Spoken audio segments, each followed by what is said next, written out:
Hi, my name is Michael Cartwright and welcome to Visions in Style. Today we have a special guest. Ian McKinlay from Alba Whisky has come all the way up from Melbourne to join us. Welcome, Ian. Thank you very much. Pleasure.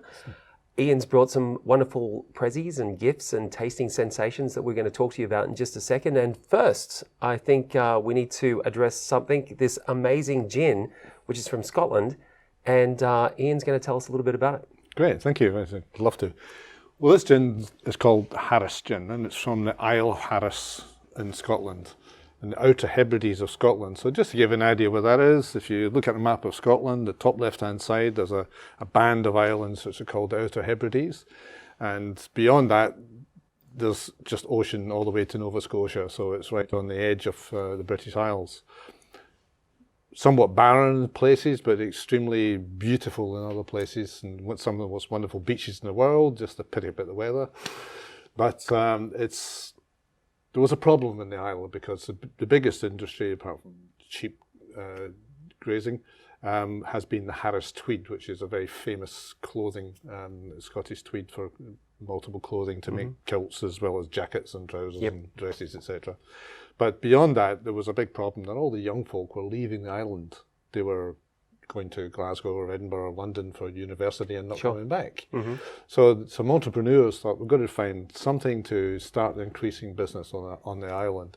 And they came up with the idea because of the passion to start a whiskey distillery. And that whiskey is not ready yet. It's going to be called the Harach, which means Harach means it's a native of Harris. And in the meantime, they started to make some gin. So they put their heads to work together to try and say, well, what can we do that's different? Because there's a lot of gin out there. And they came up with the usual ingredients of the juniper, etc., all things that you wouldn't be surprised to see. But there's one ingredient, this is rather unusual, it's called sugar kelp. Wow. Now, kelp is basically a form of seaweed. Yep. It grows prolifically off the different shores of Harris. And it actually has to be harvested by a diver with a pair of scissors. Okay. Because they're not allowed to use any machinery for environmental reasons. It's a pristine place. So he's got to go down and he just takes what he needs for the distillation. So in this glass we have some neat Harris gin, and this is what we were discussing just before we came on camera about drinking gin straight. What are we going to look for when we're tasting? Okay. You're going to look for this, dare I say, umami, this different sense of something that's really unusual, but the maritime effect, you'll really know it's from an island by its flavour. You're going to get the saltiness as well as the different flavours that I couldn't actually pinpoint some of these that come from the sugar kelp. I know its name is sugar kelp because it is a little sweet. Nice. Give it a try, see what you think. Thank you. Thank you.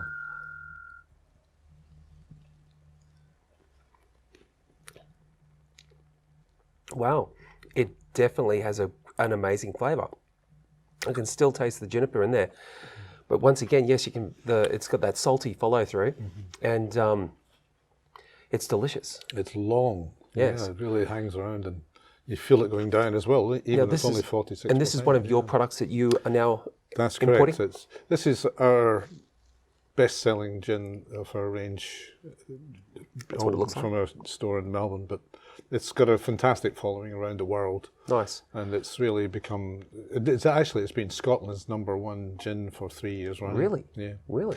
And fantastic. we've never heard of it. Yeah. Which is fantastic because my next show is going to be a gin and whiskey show. So we're going to hopefully have all of these amazing flavours, and we're going to do some really exciting stuff with them at the show as well. Yeah.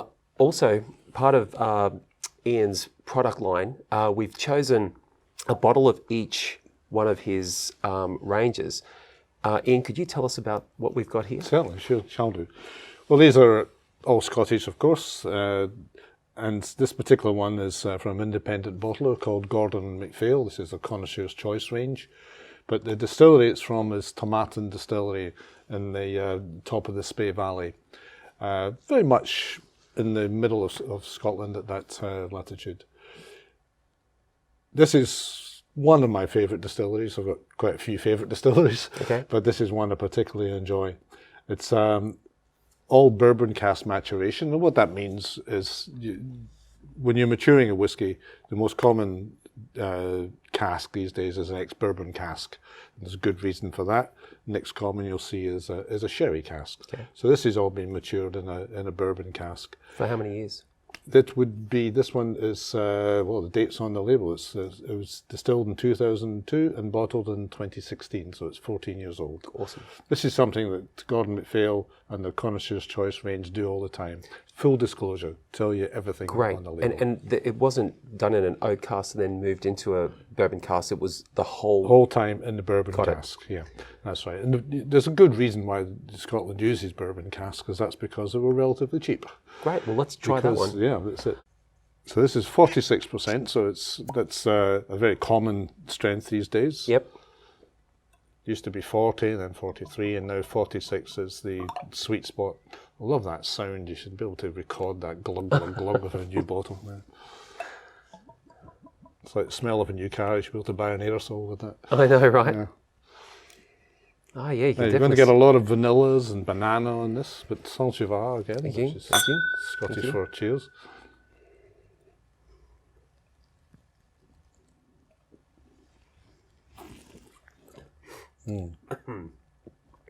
That's gorgeous. It's got a lot going on. Now that vanilla flavour comes from the American oak, because obviously bourbon casks are using American oak, which is otherwise known as Quercus alba. It's will always give you a dominant vanilla flavour and sweetness, but you'll find, I'm definitely finding the banana, which actually comes from a lot of the yeast that's actually used to make the wash, which eventually is going to become whiskey. It just happened to turn out to be a banana flavour. Yeah, most of these flavours you can trace back roughly where they come from, whether it be from the wood or from the wash or the wood or the grain. There's a lot of debate about how much the barley difference the barley makes in the final whiskey. I fall into the camp of saying I think it makes a big difference. Yeah, great. Well, that was really nice. What have we got here? Next one. Well, I think we should move on from the skip past the Kilchoman for the moment, because that's a peaty, smoky whiskey. Yep. This other one is Glenturret. Now, Glenturret is actually reputed to be the oldest legal distillery in Scotland. Really? Yeah. And they have for many years been making the main ingredients for the famous Grouse blended whiskey. Yep. And it's because always a blended whiskey is made from grain, not from barley, but they always use a single malt to give it body and flavour and colour as well. So single malt whiskey is largely, in fact, in many years past, that was the main thing that single malt whiskey was made for, to go into blends. But these days it's become a big business on its own, and so these are all single malt whiskies. So Glenturret has actually now just been sold, and it's now been bought by the owner of the Leek Crystal, and also a Swiss gentleman as well, purchased the distillery. So they're turning it all on its head and totally changed. And this is their old bottle. There's not many of these left. Yep. And they'll be moving to a very new swanky design, which is designed by the Leek experts. So it's but it's the same juice. It's the same whiskey inside. And would we know any of the blends that did any of the blends make it to a Johnny Walker or a? No, it would. It's a different owners at the time. Okay. So Johnny Walker's owned by Diageo, so they've got their own whiskies. Yeah. Well, there are some people like Michael, Corbière, the French guy that buys single malts from all over the place, and a lot of the Japanese are doing the same thing, where they're buying it and they're just making their own blends. But they don't tell you where they get it from. They say it's a blend, but sometimes that information would be handy because you could then trace it back to its origins. Correct. Well, you're seeing that's interesting. You mentioned that's a bit complicated because the Scottish Whisky Association will not allow you to tell what's in. There's a very strict set of rules, which is for good reason. Okay. But it's a bit tying their hands behind their back here, not be able to tell you. But some of them are starting to find a way to tell you what's actually in it. Okay. And how long it's been matured for, and what wood, etc. So these things can be done, but it's not that easy due to the rules. Yep. And with the Kilchoman, there's 3 bottles in the range, right? Why have you chosen this one for us to taste today? There's actually about 10 in the range. However, the one of the most popular in volume is called Machiavel Bay, and this is the second. This is called Sana Egg or Sun Egg. They are all named after places on the isle. This is made in Isla, so it's a peaty, smoky whiskey, and the I'll just move that aside. This is a family-owned distillery. It's started by a gentleman called Anthony Wills, and they're run by Anthony and his staff, including his 3 sons. Yep. But it's just up the road from Bruichladdich, if you know the Bruichladdich distillery on Isla. Yep. And they actually have, off their range, there's the day-to-day range is the Machiavel Bay, this one, the Sana Egg, and then there's the Loch Gorm. And then you go into expressions such as 100% Isla. The 100% Isla is, they do it from barley to bottle. Got it. So they grow the barley on their own farm, and they bottle it all, mature it, peat it, smoke it, everything in their own premises on Right. Isla. So it's end-to-end, Excellent. 100% Isla. Which is, this is but the Machiavel Bay and the Sana Egg are the most commonly available, which is why I've chosen this one. Great. And apart from the peat, is there anything that we're looking for in its character? Yes, we talked before about the bourbon cask and the sherry cask. Well, this is approximately 40% bourbon cask and 60% sherry cask. Okay. So you're going to still get some of the vanillas we had with the tomatin. Yep.